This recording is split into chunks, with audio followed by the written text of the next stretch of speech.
Olá, esse aqui é o canal da Vento Áureo, eu sou a Vitória e o tema do vídeo de hoje é performance art. Esse vídeo era pra ser uma live que estava marcada para quinta-feira às 7 horas, mas se você já acompanha a gente, sabe que eu tenho um histórico de ser derrubada pelos bots do YouTube, que eles não são os meus melhores amigos porque eles identificam palavras que eu uso ou imagens que eu mostro como conteúdo impróprio e derrubam as minhas lives no meio.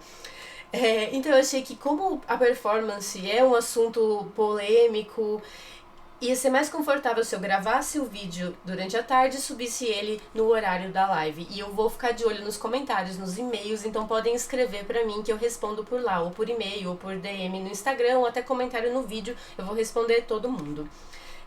Então o que é performance, né? Performance, primeiro, é um pouco complicado a gente dizer o que é, porque a palavra performance significa também desempenho, ação. Então, basicamente, performance é uma ação. No entanto, quando eu tenho o termo performance art, eu estou falando de uma ação artística, né, que está acontecendo ali. Então, por mais que ela seja uma manifestação toda híbrida e misturada de várias outras linguagens, vocês vão ver depois, eu tenho performance de artes plásticas, eu tenho performance de artes cênicas, eu tenho performance de moda, e por mais que seja completamente híbrida, ela ainda é uma manifestação autônoma. E se eu considerar o paradigma da comunicação, todo discurso diz algo a alguém, e no dizer algo a alguém, estabelece um modo específico de fazer isso que faz com que eu possa inserir algumas manifestações artísticas na categoria performance art.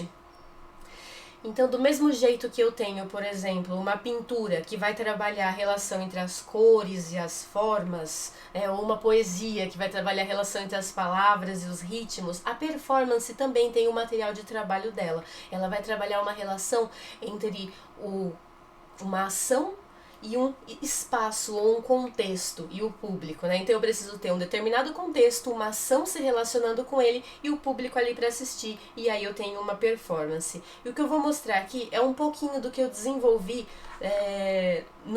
durante o meu mestrado, que foi em performance art, né, na semiótica. Então, eu vou explicar primeiro uma breve história do que é a performance, de quando ela começou, de quando eu consigo identificar as primeiras manifestações artísticas que eu posso colocar nessa categoria performance aqui ao longo do último século, né, que foi o primeiro registro de performance que eu tenho. É esse aqui, do Hugo Ball, em Zurique, em 1916. É claro que pode ter tido performances antes, a gente tem registro de performance na antiguidade, mas agora, quando ela ressurgiu desse jeito, que eu consigo olhar e falar, aquilo é uma performance, esse aqui é o primeiro registro histórico que os historiadores da performance vão identificar como uma manifestação performática. Então, o Hugo Ball, eu falo dele num outro vídeo nosso, ele foi pro palquinho lá do Cabaré Voltaire, em Zurique, durante o movimento dadaísta, né, junto com os companheiros dele do movimento, e ele fez essa performance que era Karawane. Ele recitou um poema, uma poesia fonética para o público que estava ali assistindo, vestido com essa roupa como um bispo mágico, ele diz, né.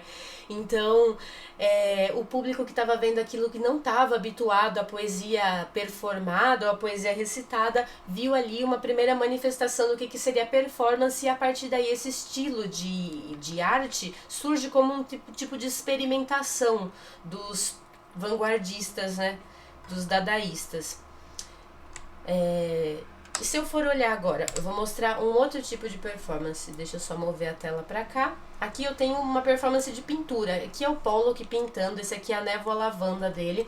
Nesse aqui, assim como o Hugo Ball, o importante da poesia dele não é aquilo que está no papel, mas aquilo que ele recita, que constitui a performance. O Pollock acontece a mesma coisa. Os vídeos do Pollock pintando têm tanto valor quanto os quadros dele, porque o que importa aqui não é exatamente o quadro por si, mas esse quadro é o registro e o resultado de uma performance, porque ele pinta com o estilo do Pollock, de gotejamento, jogando a tinta no chão, e aí vai formando as marcas dele, onde cai a tinta é o registro que vai ficar nessa pintura. Mas os vídeos dele fazendo o movimento e pintando são tão importantes quanto o quadro pronto em si. E aqui eu tenho uma performance de moda no Brasil. Flávio de Carvalho, que é um arquiteto brasileiro, em 1956 ele foi convidado a fazer a planejar o que seria um estilo de roupa para um homem brasileiro trabalhar no verão. Então eu tenho que pensar aí, Brasil, 40 graus às vezes à noite, e aí quem trabalha de terno sabe o quanto é desgastante ficar dentro daquela roupa fechada e quente, né, no país tropical. Então tinha uma reflexão aí nessa época de que as nossas roupas que seriam importadas da Europa não cabem no estilo brasileiro, não cabem no clima brasileiro, não comportam na natureza daqui. Então ele desenvolveu essa roupa que é uma sainha com essa blusinha aqui que é super arejado e que ele poderia trabalhar num dia quente, que seria uma roupa social masculina para um clima brasileiro que é o verão extremamente quente, né, para trabalhar. E aí ele fez esse desfile pelo centro de São Paulo. Então imagina em 1956 o que era um homem desse tamanho saindo pela rua de saia, o quanto foi chocante isso daí em 56. Uma pena que não colou essa moda dele, né? Senão a gente poderia estar trabalhando hoje com umas roupinhas muito mais arejadas no calor, né? E a gente trabalha de terno mesmo. Então eu vou mostrar agora uma questão primeiro, mas como entender o que está acontecendo? Quando eu estou diante de uma performance e vejo lá que geralmente as pessoas dizem, o artista doido, o que ele está fazendo? O que ele está fazendo? Essa é a questão. Como entender o que é que está acontecendo? Eu deixo aqui uma performance do Living Theater, que é um grupo americano, e eles fizeram essa performance aqui no Brasil também durante a ditadura. Então eu tenho que pensar que no contexto da ditadura, eles vieram aqui para o Brasil e fizeram essa ação performática que tem alguns registros aí, e depois no final foram todos presos, porque isso foi durante a ditadura, né? Então, como entender o que está acontecendo? Eu vou mostrar 4 tipos de performance que vão facilitar esse entendimento, porque quando eu estiver diante deles eu posso olhar e posso pensar nesse sistema para eu poder analisar e entender o que está acontecendo, ou seja, interpretar as performances, né? Eu vou mostrar, o primeiro exemplo que eu escolhi é a performance que se conforma com o espaço. Então eu peguei um exemplo bem icônico, que é essa performance da Marina Abramovic na Itália, que é a performance de identificação com o espaço em que ela está acontecendo. Então eu tenho que pensar que esse tipo de performance sempre é aquele que acontece dentro de galeria de arte. Porque a galeria é o seguinte, ela é um discurso, então ela é um discurso construído como o espaço em que guarda obras de arte, onde acontecem manifestações artísticas. Quem vai na galeria de arte vai para lá sabendo que você vai ver arte. Se você vai para lá para ver uma performance, você está indo com data, horário marcado, então você sabe que você vai ver arte, né? A gente espera por aquilo. Só que se eu chegar lá na galeria e encontrar alguém fazendo uma ação comum do meu cotidiano, não sei, tomando banho, por exemplo, eu tomo banho no meu dia a dia. No entanto, se eu pego esse recorte e coloco ele dentro da galeria, aquilo se torna uma obra de arte, porque é um recorte do mundo colocado lá dentro de uma forma artística para gerar algum tipo de reflexão. Então essas performances que acontecem em galeria de arte, elas usam desse dispositivo discursivo de se identificar com o espaço e com o contexto, e o performer converte a si mesmo numa obra de arte. E aí por que eu escolhi bem esse exemplo da Marina Abramovic? É uma performance interessante porque o público que está lá assistindo ela, confunde ela com uma obra de arte por conta desse dispositivo e desse contexto. A história da performance é o seguinte: ela foi para uma galeria da Itália e ela convidou o público para participar da performance. Ela dispôs uma mesa, deixa eu só arrastar aqui para o lado. Ela dispõe essa mesa aqui com vários itens em cima, então tem faca, tem corrente, tem pão, umas comidas, mel, umas peças de roupa, tecido.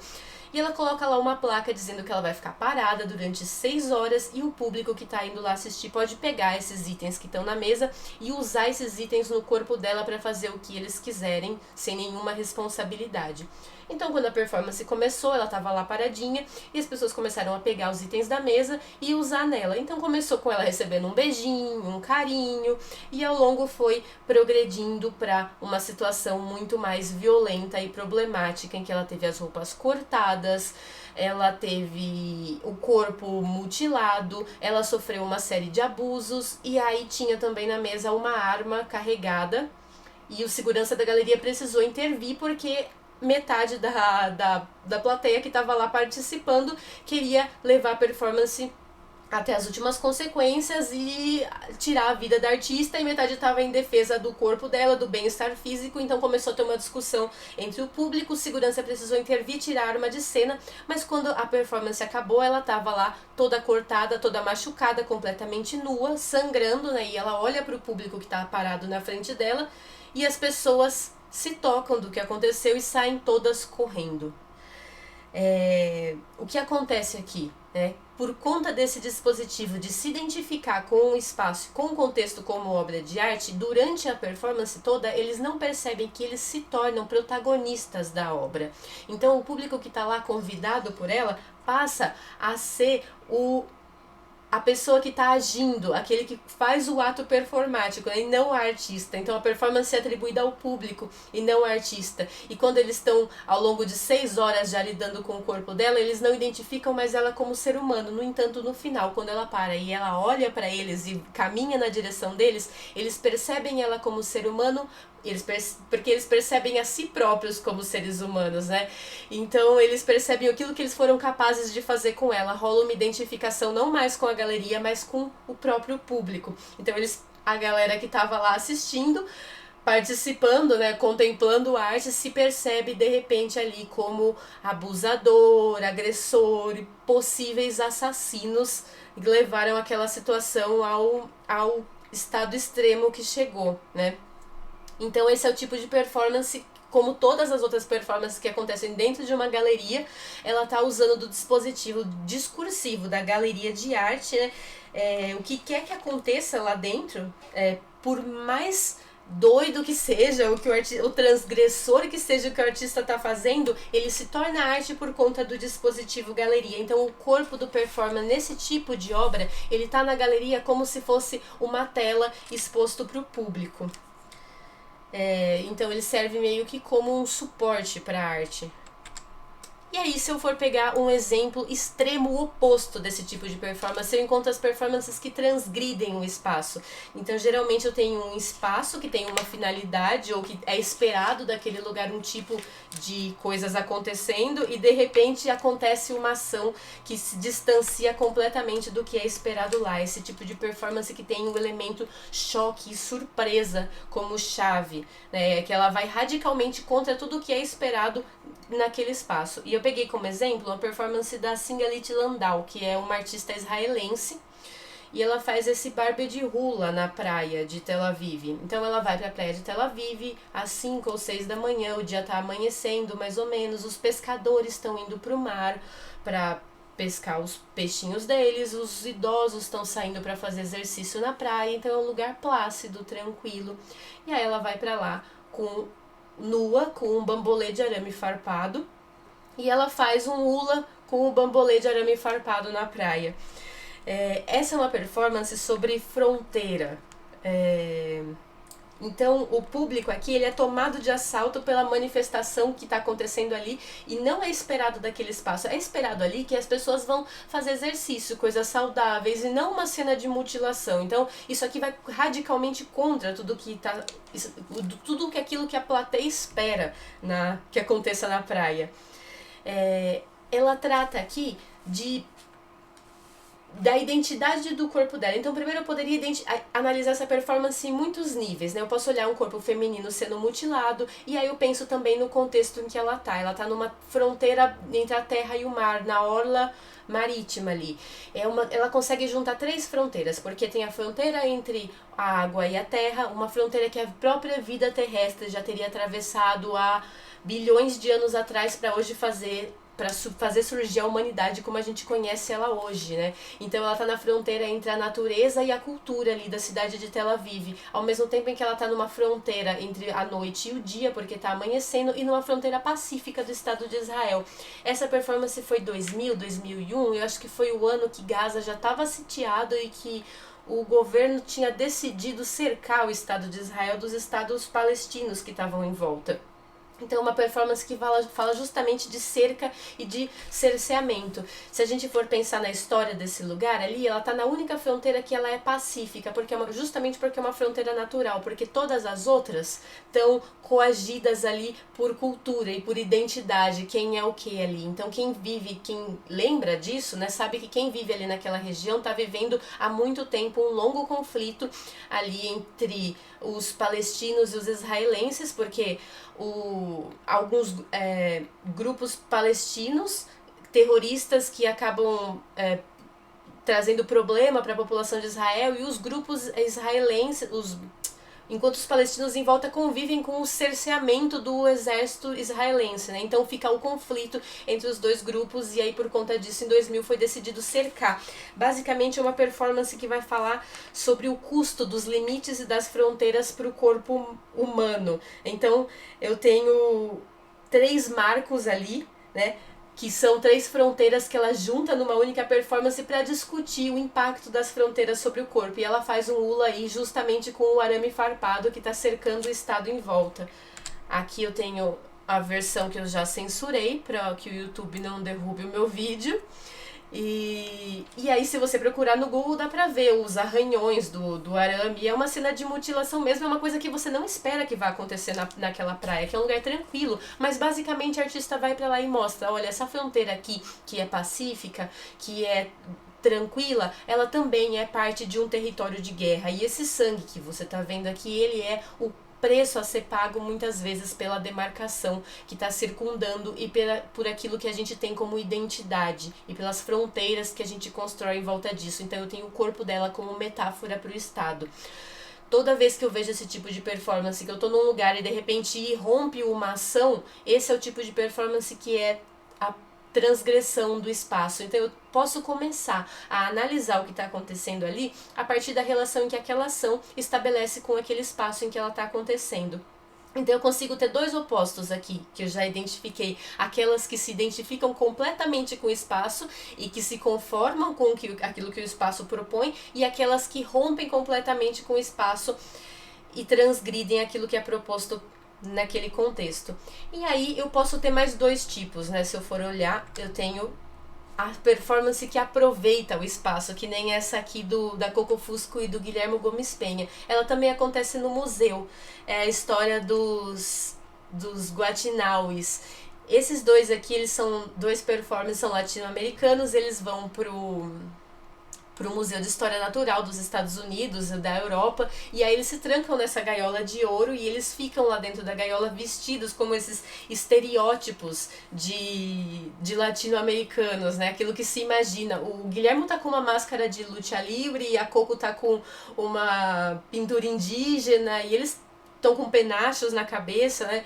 Então eles vão para os museus, que são museus de história natural, ficam dentro dessa gaiola, mexendo em computador, vendo televisão, e os guias que estão fazendo a guia pelo museu, eles começam a explicar para o público que aqueles 2 que estão ali dentro da gaiola, eles são 2 indígenas de uma ilha do Golfo do México que foi recém-descoberta, e aí eles foram coletados lá da ilha e levados para o museu, estão lá na gaiola como 2 espécimes para o público conhecer, né, a cultura deles e os hábitos de vida. Essa performance remonta a um aspecto muito vergonhoso da história do Ocidente, que é o colonialismo e também os zoológicos humanos. Os zoológicos humanos, o último deles foi fechado em 56 ou 58, que é justamente esse aqui da foto, que tá essa menininha aqui. Eram zoológicos que ficavam pessoas.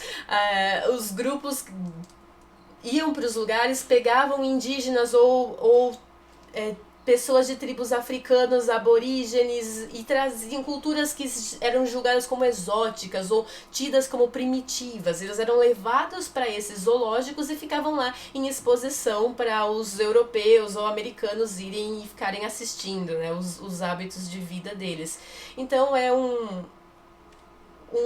elemento muito complicado da história do Ocidente, e é justamente isso vem muito equação de evolução cultural à modernização tecnológica ou a aproximação dos padrões morais europeus ou da cultura religiosa cristã. Então é a ideia de que evolução é algo linear, né, e não expansivo. É a ideia de que equacionar a evolução é aquilo que mais se aproximaria da moral cristã, ou que mais se aproximaria da forma como o europeu vive, ou a tecnologia. Então é desconsiderar completamente que a humanidade evolui sobre paradigmas distintos, né? E colocar a cultura europeia como o centro de tudo e julgar que as outras culturas seriam uma espécie de seriam uma espécie de primitivismo a ser resolvido pela influência ali da Europa. Então eu tenho um grupo exótico preso numa jaula e eles vão remontar essa ideia do zoológico humano no Museu de História Natural.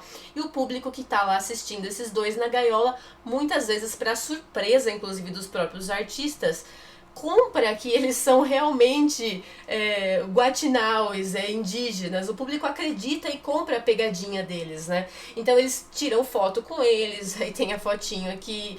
Se você paga um dinheiro, a Coco dança break.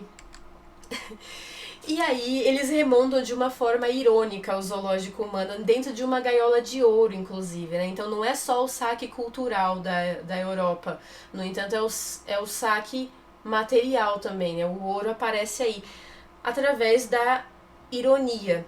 Que a ironia é basicamente um dispositivo que faz com que o significado abarque também o valor oposto dele. Então eu admito uma tese que é contrário àquilo que eu quero propor, para por meio dessa incompatibilidade eu chegar àquilo que eu quero defender. Então, através da ironia, eu vou usar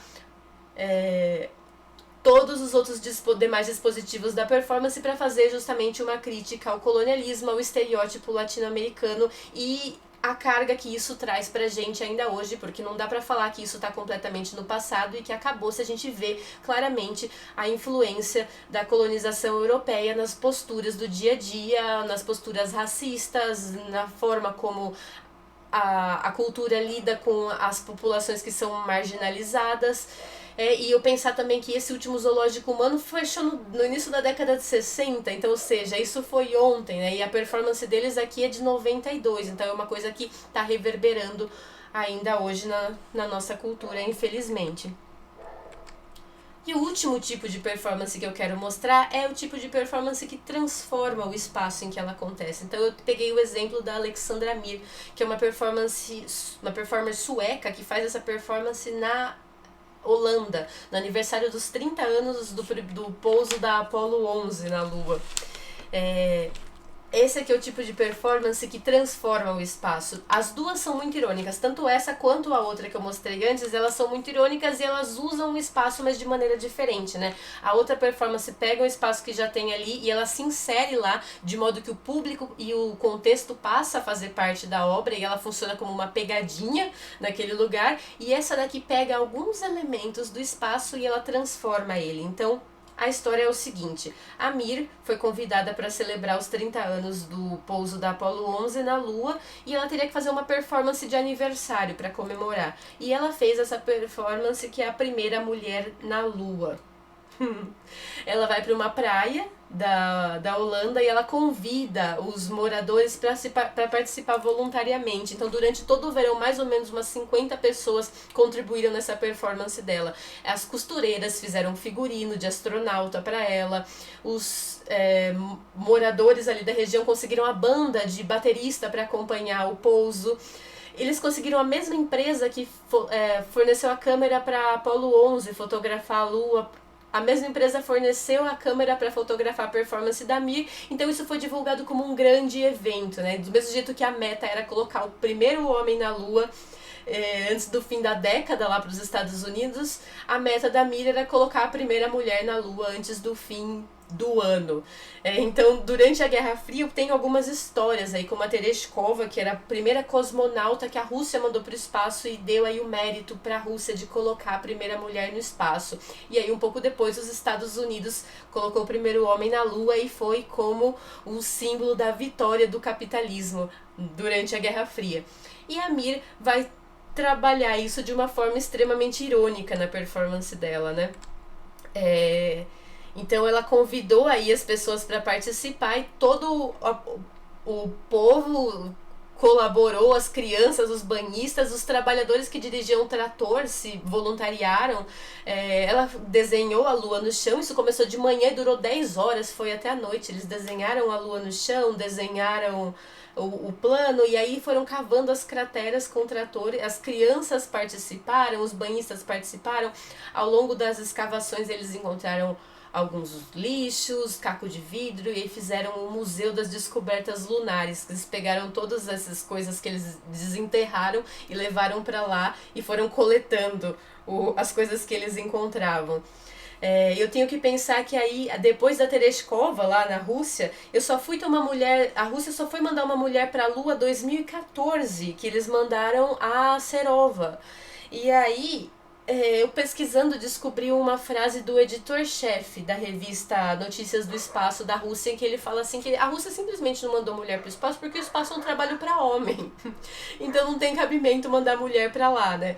E aí, em 2014, quando a Serova deu entrevista e ela falou sobre o trabalho dela na estação espacial, acho que ela respondeu várias perguntas dos repórteres que eram sobre o cabelo dela, como é que ela ia se maquiar no espaço, como é que tinha sido a decisão dela de se separar da filha por tanto tempo, enquanto os colegas dela respondiam só perguntas sobre o trabalho deles. Então eles respondiam perguntas profissionais, enquanto ela respondia perguntas que diziam muito respeito à maternidade ou à beleza, à vaidade, tudo aquilo que a gente atribui à mulher, né? Então ainda hoje não está ainda em pé de igualdade essa situação. Ainda tem uma sensação de que as mulheres estão somente agora começando a se inserir nesse mundo que era dito como um mundo masculino. E aí ela vai fazer uma crítica extremamente irônica, dizendo que ela colocou a primeira mulher na Lua, né, quando ela foi para uma praia. E quando chegou o pôr do sol, né, todo mundo foi para o ponto mais alto, a cratera mais alta, e aí ela crava a bandeira americana na cratera mais alta. Então tem ali a tripulação, os banhistas em volta, eles aplaudem, abrem champanhe, comemoram. E eu tenho todo o aparato tecnológico dos Estados Unidos durante a Guerra Fria substituído aí pelos tratores e pelos voluntários.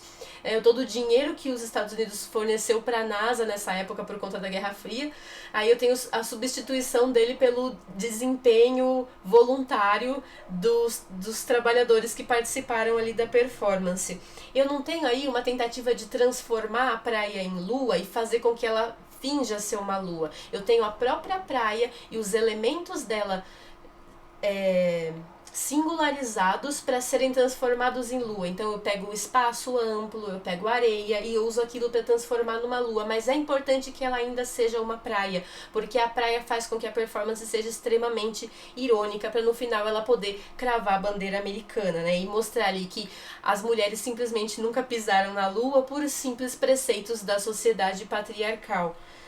E aí a bandeira também aponta para ironicamente, né, para o domínio cultural e ideológico dos Estados Unidos, porque enquanto o pouso na Lua do Armstrong foi a vitória do capitalismo americano, o que ela constrói aqui é uma pequena estrutura coletiva socialista sobrevivendo dentro de um mundo capitalista em que os Estados Unidos ganhou a Guerra Fria. Então ela coloca ali a bandeira americana como um símbolo de ironia. Do mesmo jeito que eu tenho, por exemplo, aquelas performances primeiras que eu mostrei, que são completamente mordazes, né, como a Marina Abramovic lá toda cortada, ou a Singalit Landau também no processo de mutilação. Aqui eu tenho também uma mordacidade, no entanto ela está apresentada de uma forma lúdica, né, e que se passa ali por uma coisa feliz e por uma brincadeira, mas que é tão mordaz e crítica quanto aquela outra performance. Aqui no caso da Mir, né, fazendo ali um tipo de resistência cultural ao sistema americano. Então eu posso ter o tipo de performance que ela se identifica completamente com o contexto e aproveita aquilo em função da ação. Eu posso ter no oposto dela, aquilo que transgride o contexto e vai completamente contra aquilo que é esperado. Eu posso ter também a performance que aproveita o contexto de forma que o contexto e o público passa a fazer parte dela e que vai sair aí mais como uma pegadinha, né? Ou eu tenho esse tipo de performance que transforma o espaço, então singulariza pequenos elementos do espaço e por meio dessa singularização eu transformo aquilo em outra coisa. Espero que tenha tornado um pouquinho mais claro também o tema da performance. Eu quero fazer futuramente um vídeo sobre performances na internet, né? Porque hoje tem essa ideia de que a internet ela não é mais uma coisa separada, ela também é um lugar que existe no mundo e existem performances que acontecem online. Então eu quero futuramente trazer isso. E eu espero que a história da performance em si tenha ficado mais clara e que seja mais tranquilo também de analisar e de entender o que está acontecendo, né? Então esse sistema que eu apresentei serve para aplicar em qualquer performance e poder compreender um pouco mais do que o artista está fazendo ali, o que ele quer dizer com aquilo. Podemos ficar por aqui então. Agradeço muito vocês de terem assistido esse vídeo e trago mais assuntos polêmicos que os bots derrubam nos próximos vídeos. Mas por hoje a gente fica aqui. Vou deixar também o e-mail na descrição do vídeo, que é ciaventuaureo@gmail.com, e o Instagram, que é @ciaventuaureo. Muito obrigada por ter assistido e até o próximo vídeo.